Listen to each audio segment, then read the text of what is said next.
Puji Tuhan, Shalom Bapak Ibu. Kita akan kembali belajar merenungkan firman Tuhan, apa yang menjadi pesan Tuhan buat kita di minggu ini. Judulnya adalah krisis identitas. Diambil dari kitab Hakim-Hakim pasal yang ke-6 ayat yang ke-12 dan ke-13. Tentunya kita sudah tahu kisah tentang tokoh ini ya. Yaitu tokoh yang bernama Gideon. Saya bacakan untuk Bapak Ibu semuanya ayat yang ke-12 dan ke-13. Malaikat Tuhan menampakkan diri kepadanya dan berfirman kepadanya demikian. Tuhan menyertai engkau ya pahlawan yang gagah berani. Jawab Gideon kepadanya, Tuanku, jika Tuhan menyertai kami, mengapa semuanya ini menimpa kami? Di manakah segala perbuatan-perbuatannya yang ajaib yang diceritakan oleh nenek moyang kami kepada kami? Ketika mereka berkata, bukankah Tuhan telah menuntun kita keluar dari Mesir? Tetapi sekarang Tuhan membuang kami dan menyerahkan kami ke dalam cengkeraman orang Midian. Nah tentunya Bapak Ibu kita bersyukur ya. Minggu demi minggu Tuhan terus memberikan pesannya, Tuhan terus menuntun kita, mengingatkan kita. Apalagi dalam 2 minggu ini berkaitan tentang identitas ya. Minggu lalu kita belajar tentang sosok Musa. Ya di dalam segala keterbatasannya dia merasa ada beberapa hal yang kita sudah belajar ya. Nah, dan kalau kita mungkin renungkan kenapa pesan Tuhan ini kembali kita terima, artinya Tuhan melihat masih banyak mungkin ya orang-orang percaya yang hari-hari ini mungkin sedang mengalami yang namanya krisis identitas. Dulu waktu saya belum kenal Tuhan, belum di dalam Tuhan ya, saya pun mengalami satu kondisi kehilangan rasanya krisis identitas ya. Jati dirinya itu seperti tidak dikenali dengan baik ya. Saya kurang percaya diri, saya rasanya tidak mampu ketika harus ketemu sama orang-orang yang mungkin banyak dan lain sebagainya. Pokoknya rasanya jati dirinya ini begitu dinilai oleh diri sendiri itu sedemikian rendahnya. Sampai kemudian satu hari saya terima kasih dan anugerah Tuhan, saya diselamatkan. Dan tentu waktu sudah diselamatkan, memberi diri dibaptis, lahir baru. Yang namanya pemulihan identitas diri itu kan gak langsung dalam 1 hari 1 malam, wah langsung berubah seperti itu. Tapi proses demi proses dari hari ke hari terus berlangsung, bahkan sampai hari ini. Ya. Dan waktu saya renungkan kembali tentang pesan ini, saya jadi melihat lagi, oh iya terkadang ternyata masih ada.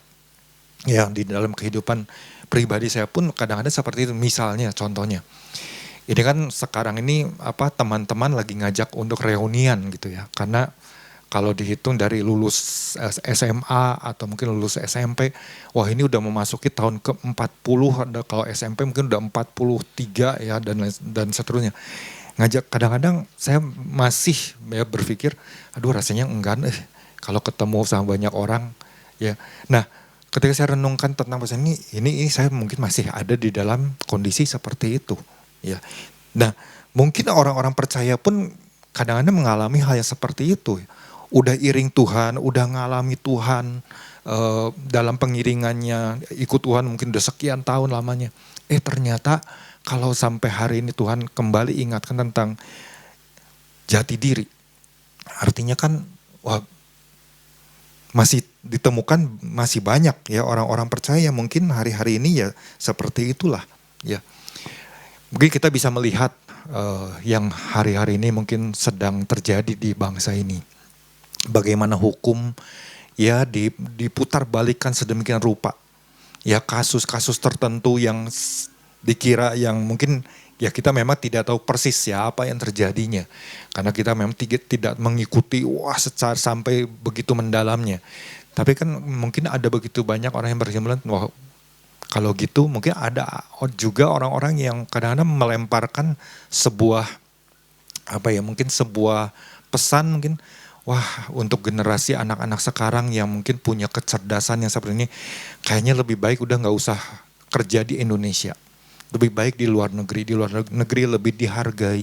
Di Indonesia orang-orang yang ingin membuat bangsa ini maju, tapi karena hukum dan lain sebagainya, aturan-aturan yang dirubah-rubah dan lain sebagainya, membuat orang menjadi takut. Ya.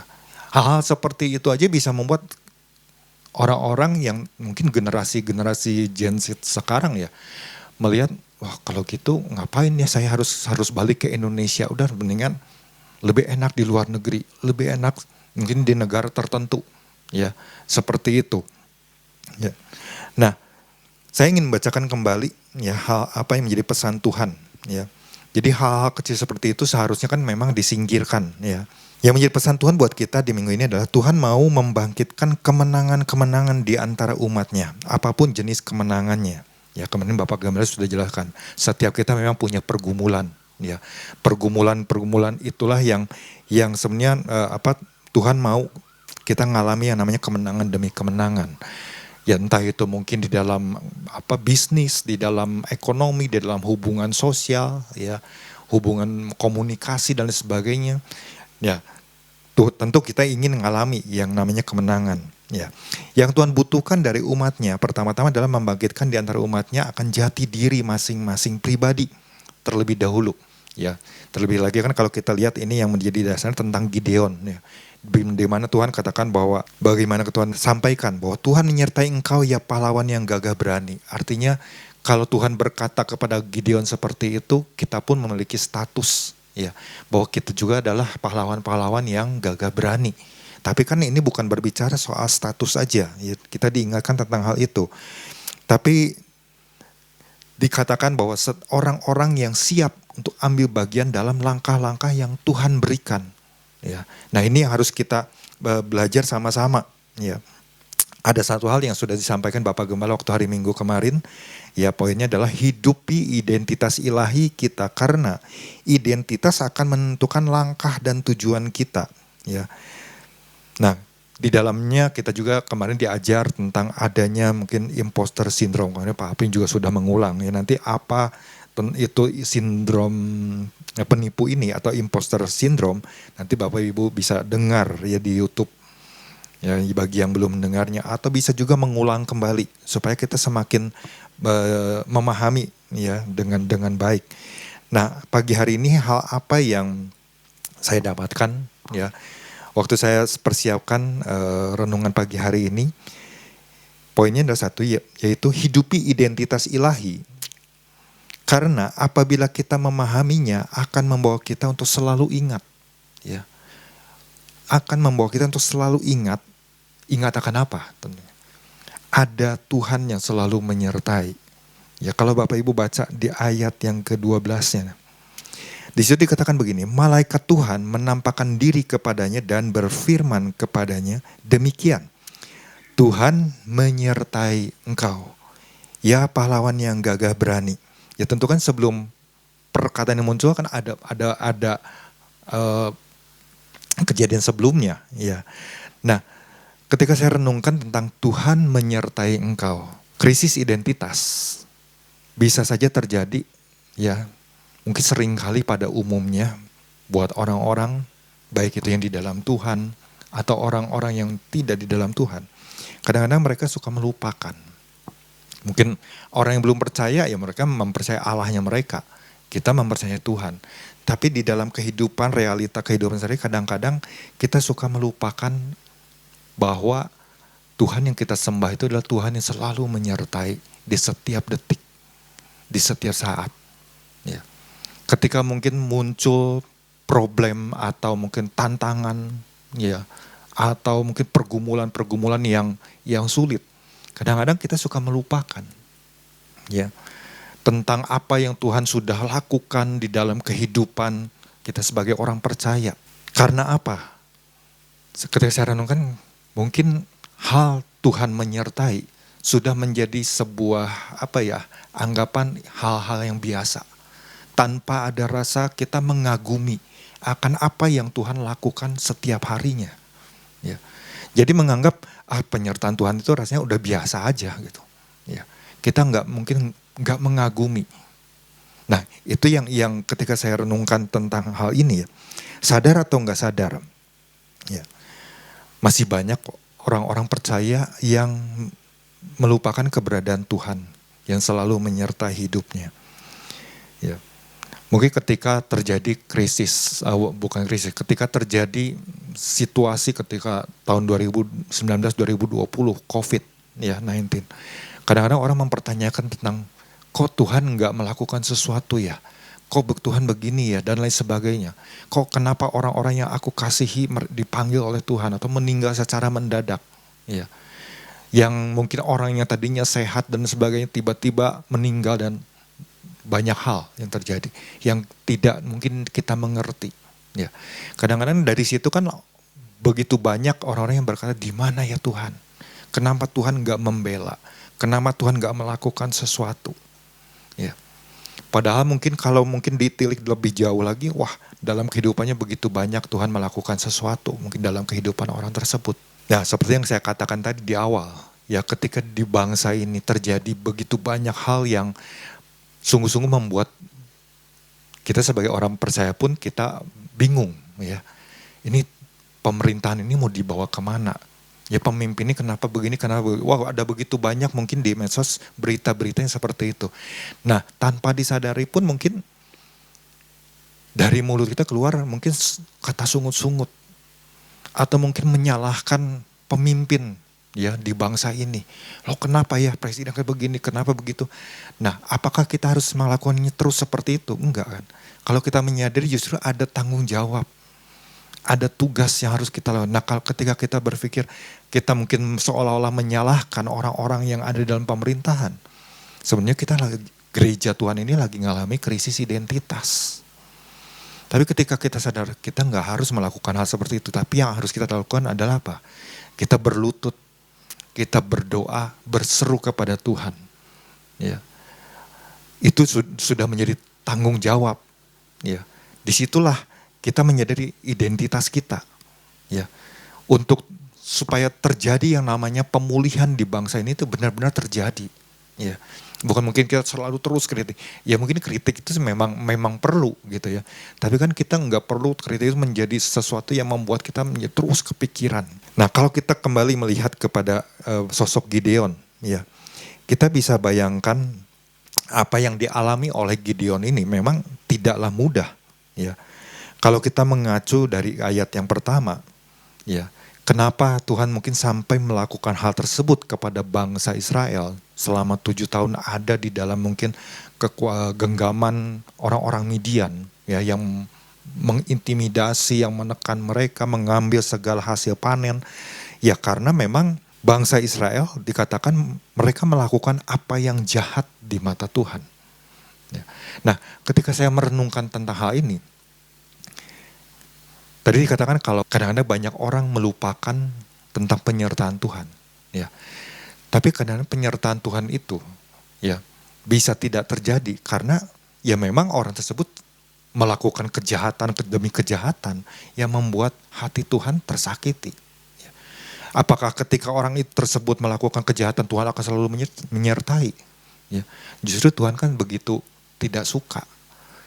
Sehingga ya tanpa disadari Tuhan bisa meninggalkan. Ya.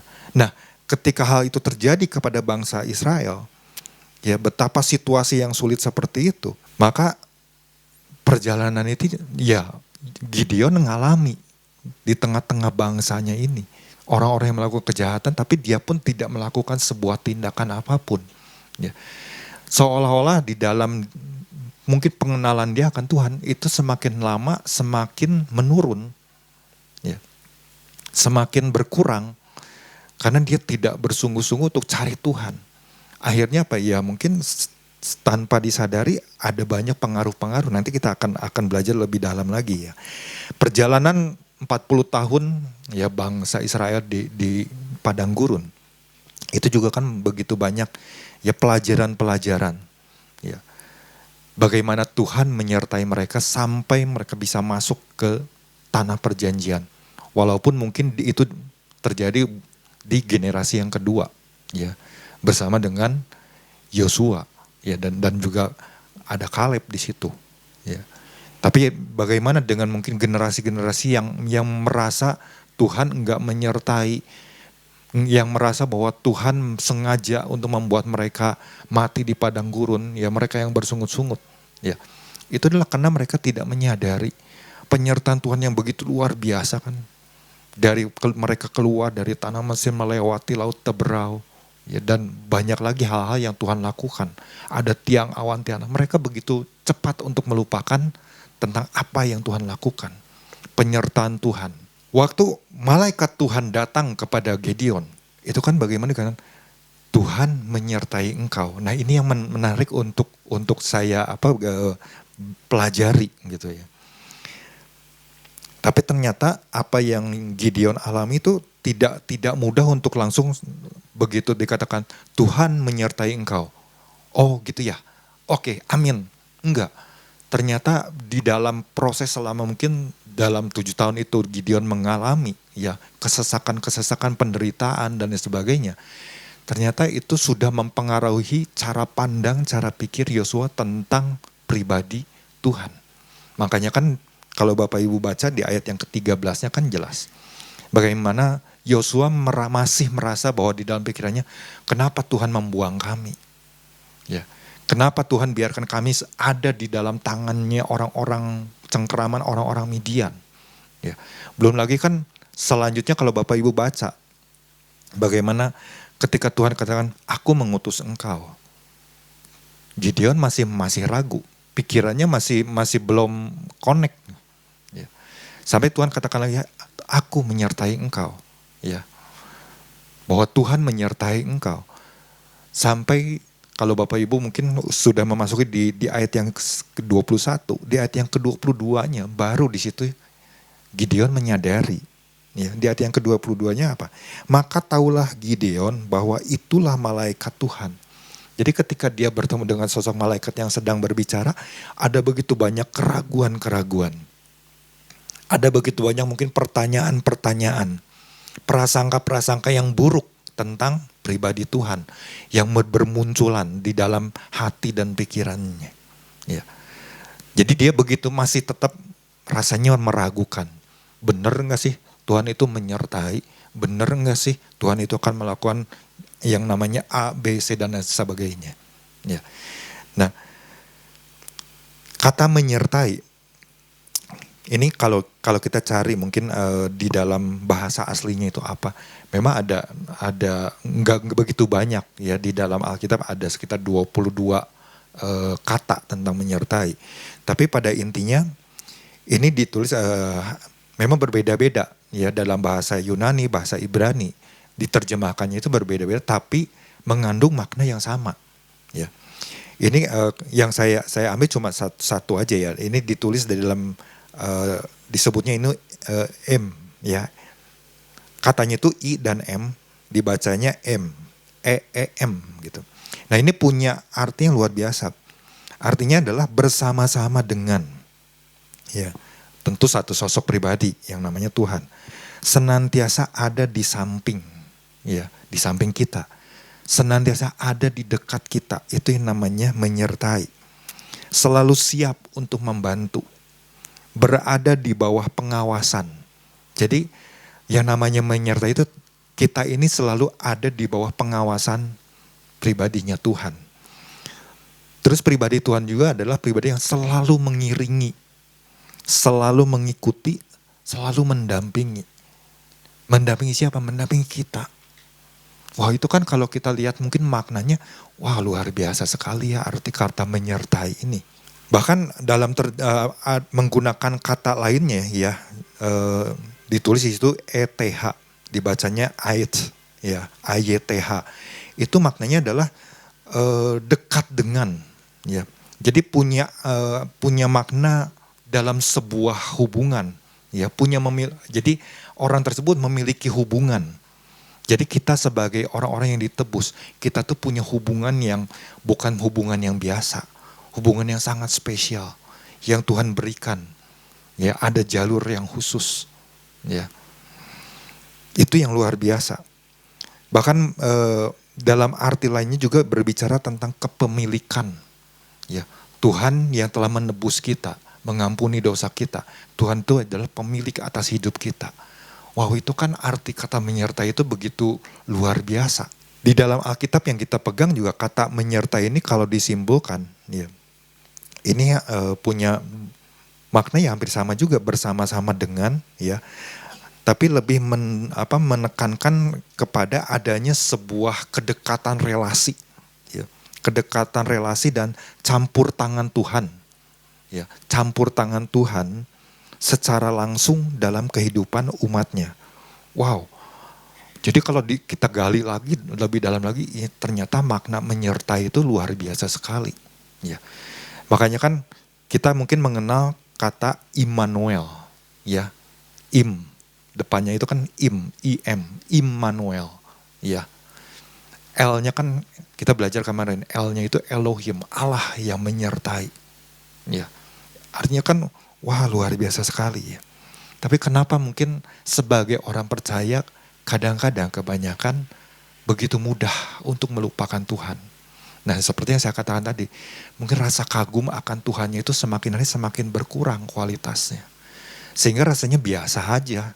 Hari lepas hari itu ya biasa aja gitu. Nah, Bapak Ibu, tentu kita tidak asing dengan kisah seorang Yusuf. Yusuf, kalau mungkin kita lihat sekilas dari awal kehidupannya, orang yang begitu dikasihi oleh ayahnya, sangat disayangi. Ya, dibuatkan jubah yang indah. Tetapi Yusuf mengalami sesuatu yang tidak mengenakan. Kakak-kakaknya membenci, ya, akhirnya menjual dia, ya, waktu dimasukin ke sumur, kemudian akhirnya dijual, ada di negeri asing, nggak punya sanak saudara, menjadi budak, ya, sampai akhirnya masuk ke Mesir. Ya. Itu kalau dipikir-pikir, bisa saja seorang Yusuf itu pada saat hal itu dialami dalam kehidupannya, tiba-tiba dia mengalami krisis identitas. Ya, aku kok gak dihargai ya. Di dalam keluargaku aja aku dibuang. Punya potensi untuk kehilangan identitas. Tapi apakah Yusuf melakukan hal itu? Enggak. Kenapa? Karena Yusuf punya keterhubungan dengan Tuhan. Dan Yusuf mengalami yang namanya penyertaan Tuhan. Kalau Bapak Ibu baca di Kejadian pasal yang ke-39 dan yang kedua, itu kan udah jelas sekali. Apa yang dikatakan? Coba kita lihat. Tetapi Tuhan menyertai Yusuf. Artinya Tuhan itu campur tangan di dalam kehidupan seorang Yusuf. Tuhan gak pernah meninggalkan. Kalau pada saat Yusuf mungkin mengalami perkara-perkara yang gak enak dalam kehidupannya, dalam perjalanan hidupnya, Yusuf bisa aja berkata, Tuhan kok begitu sih? Kok aku ngalami hal yang gak enak ini? Kenapa Tuhan aku harus dibuang? Kenapa Tuhan aku harus dibenci oleh kakak-kakakku? Apa salahku? Mungkin begitu banyak pertanyaan yang bisa diajukan oleh seorang Yusuf kepada Tuhan. Tapi apakah Yusuf melakukan hal itu? Yusuf gak pernah mungkin menyalahkan Tuhan. Tapi Yusuf justru dia melihat bagaimana Tuhan menyertai. Dan apa yang dia lakukan, dikatakan bahwa Tuhan selalu buat berhasil. Dari situ Yusuf semakin yakin, terima kasih Tuhan. Engkau begitu luar biasa mungkin dalam kehidupan hari-harinya. Ya. Bahkan ketika tiba-tiba dia difitnah, harus masuk penjara. Loh, Yusuf punya kesempatan untuk dia bersungut-sungut terus sama Tuhan. Yusuf punya kesempatan untuk dia menyalahkan Tuhan. Ya. Tapi dia enggak lakukan hal itu kok. Tapi dia justru di penjara pun bagaimana dia merasakan, mengalami Tuhan tetap menyertai. Hingga kepala penjara aja menyerahkan segala sesuatunya. Ya, dipercayakan kepada Yusuf. Nah, ini yang luar biasanya. Jadi Yusuf ini dia begitu memahami, menyadari, oh ada Tuhan loh. Ya, ada Tuhan yang selalu menyertai. Bukan karena hebatnya dia, bukan karena dia menjadi orang yang begitu, wah dikata mungkin di situ orangnya mungkin ganteng, ya mungkin tinggi badannya pun wah begitu luar biasanya. Dia nggak melihat hal-hal tersebut. Tapi yang dia rasakan adalah Tuhan begitu menyertai aku. Artinya pribadi Yusuf ini dari hari ke hari, mungkin dia membangun keterhubungan, dia selalu kagum. Kagum akan karya Tuhan di dalam kehidupannya. Kagum akan penyertaan Tuhan sekecil apapun. Ketika dia mungkin ada dalam kesesakan, ada dalam situasi yang sangat-sangat gak enak, dia selalu mengucap syukur tentang hal itu. Nah, ini yang luar biasa ya. Nah, tentu kita ingin tahu apa sih yang membuat seorang percaya ya.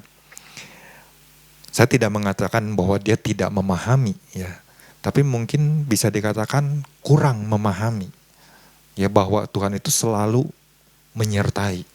Beberapa alasan yang mungkin bisa kita renungkan ya. Yang pertama, bagian pertama dari satu ayat ini adalah ya karena tidak adanya kemauan untuk membangun keterhubungan ya yang lebih dalam di dalam mengenal kehendak Tuhan. Baik itu secara konsisten atau lebih intensif lagi, hari lepas hari. Ya.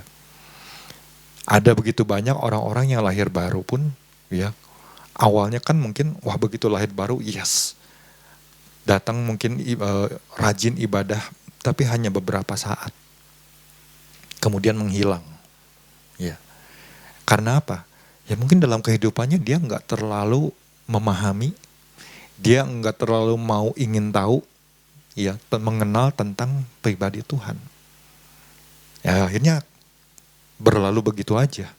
Cuma sekedar aku udah jadi anak Tuhan, udah selesai. Ya. Dia enggak menyadari identitas dirinya, jati dirinya yang jauh lebih dahsyat. Karena Tuhan punya rencana atas kehidupannya. Mungkin dalam hal berdoa pun kadang-kadang kalau perlu aja lah. Ya.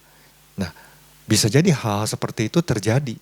Ya, dan kita bersyukur kalau ada wadah seperti ini, kita bisa datang doa pagi, kita bisa dapat pesan Tuhan, kita bisa gali renungkan firman Tuhan.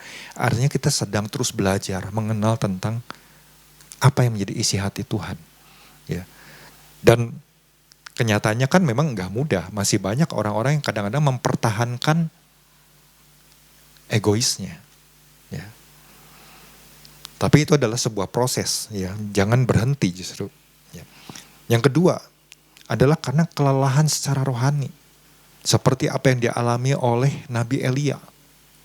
Dia mengandalkan mungkin cara pikirnya, dia mengandalkan kekuatan dirinya sendiri. Ya. Dan melupakan untuk mengandalkan pribadi Tuhan. Akhirnya kan bagaimana keluhan-keluhan yang diucapkan oleh Nabi Elia. Dia merasa lebih baik aku mati. Ya. Itu adalah karena satu kondisi, ya, kelelahan secara rohani. Nah, yang harus kita bangun kan terus adalah bagaimana kita terus ada dalam hadirat Tuhan, cari Tuhan, ya, untuk kenal lebih lagi. Ibaratnya kan kalau Nabi Elia ini kehabisan bahan bakar kan di tengah jalan. Wah, udah habis 400 Nabi Baal. Kehabisan bensin. Ya. Dia enggak bangun lagi hubungan sama Tuhan, tapi dia memilih untuk diam. Enggak mau melakukan apa-apa lagi. Capek Tuhan. Aku melakukan ini percuma. Mungkin dia berkeluh kesah seperti itu. Ya.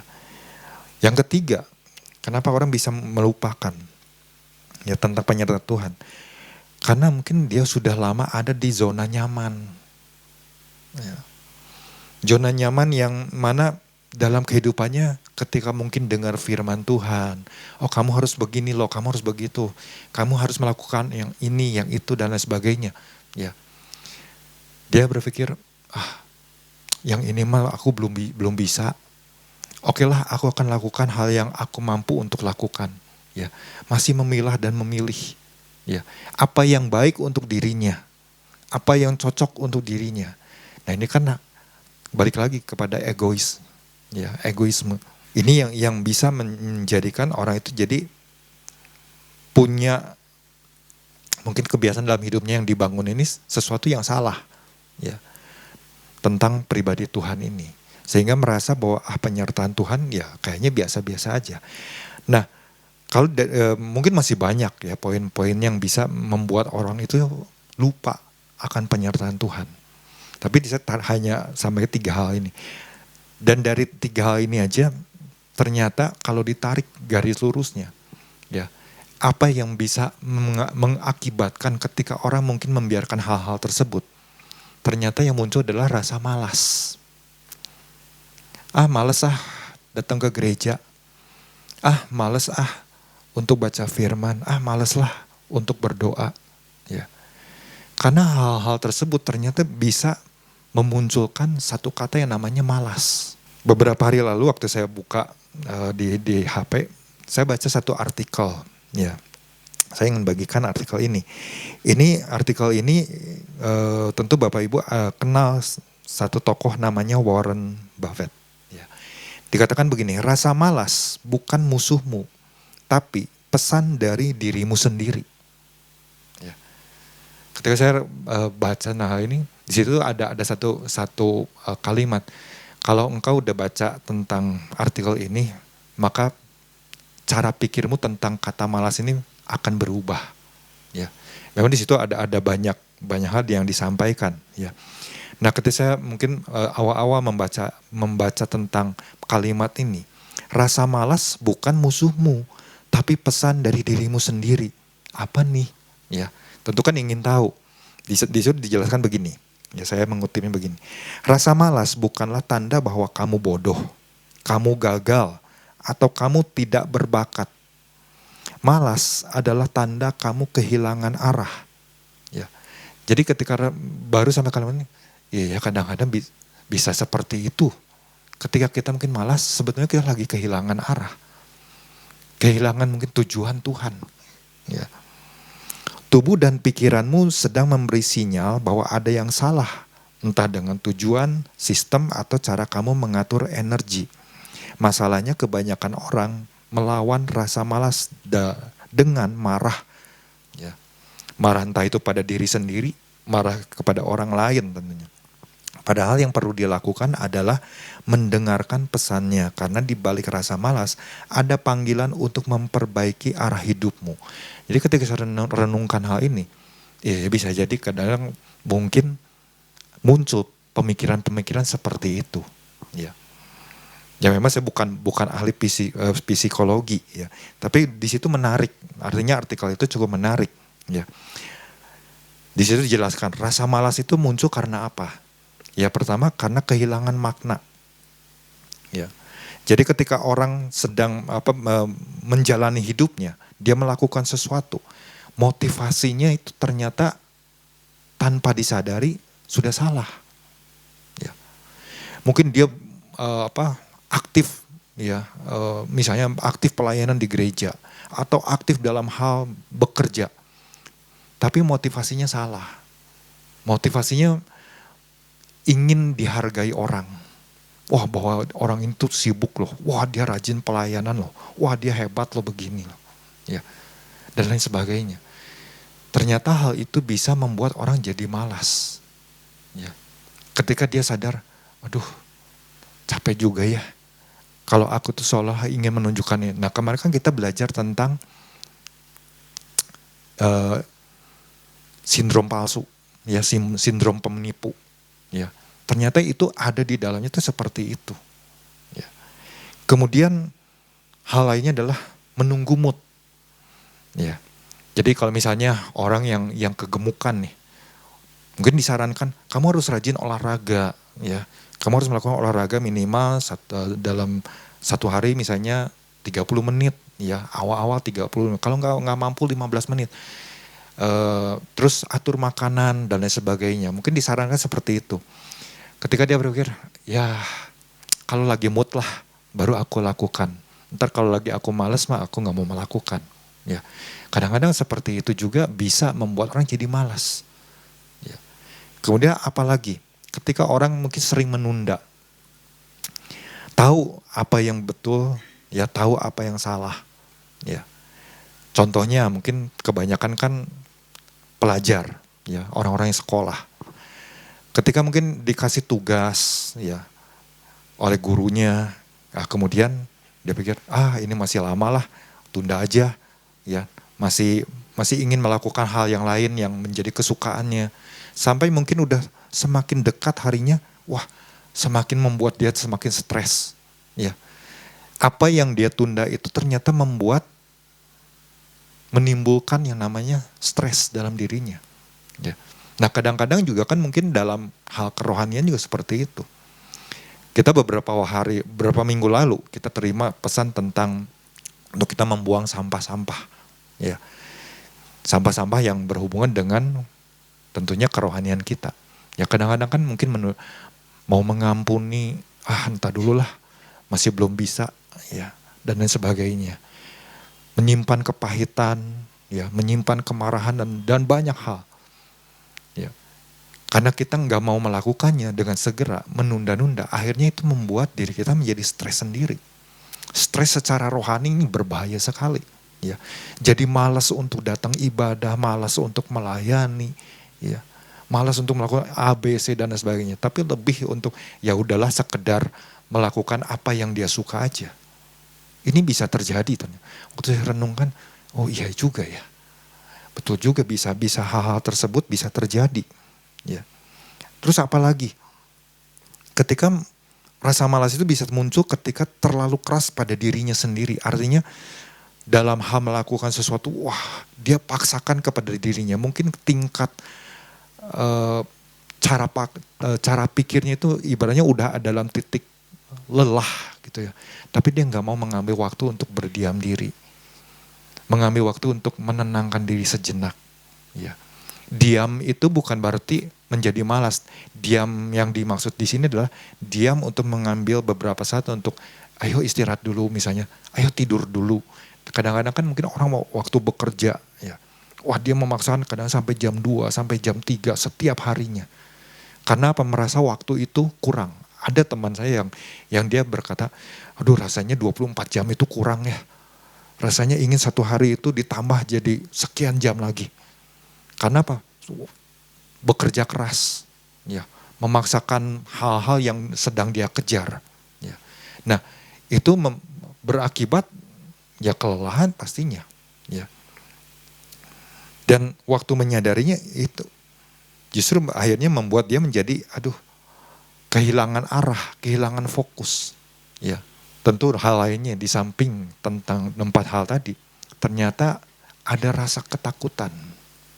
Rasa ketakutan pun bisa membuat orang menjadi malas. Ya. Takut gagal. Takut hasil yang dia kerjakannya itu dinilai buruk. Takut dinilai orang gak baik.